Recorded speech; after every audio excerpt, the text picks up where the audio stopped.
This week's portion, Shmini, describes the animals, fish, and birds which are permitted to eat and gives the conditions under which they are allowed to be eaten. Animals can be eaten if they have split hooves and chew their cud. Fish can be eaten if they have fins and scales, and birds can be eaten if they are not birds of prey.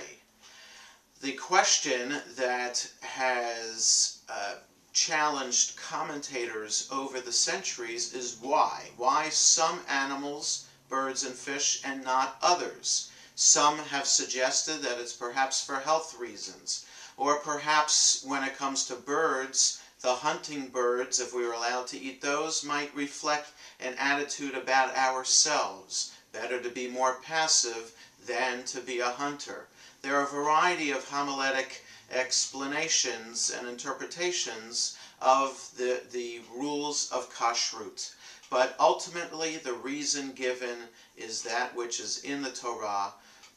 Follow these rules about these animals, fish, and birds, because I want you to be holy, God says, for I am holy. It's as simple and profound as that.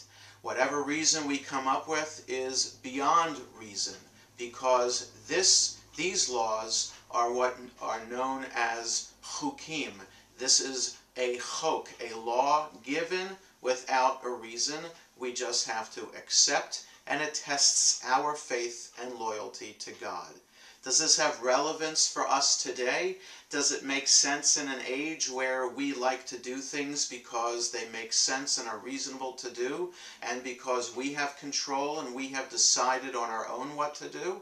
I think profoundly it does, because it is comforting and inspirational to know that there are certain things in life that are beyond comprehension, that it helps us understand that life and the universe and God are beyond us and will exist far beyond when we will no longer be on this earth.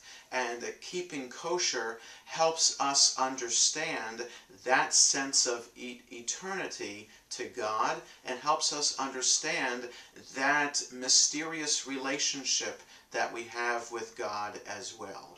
By refraining from eating certain animals, fish, and birds, we recognize not that there's any logical reason to it, but we recognize that we are inherently Jewish.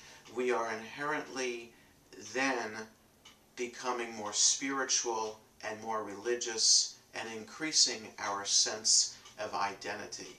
Even from the most basic of all human needs, the need to eat in order to live, becomes then a reason for spirituality and religiosity. Shabbat Shalom.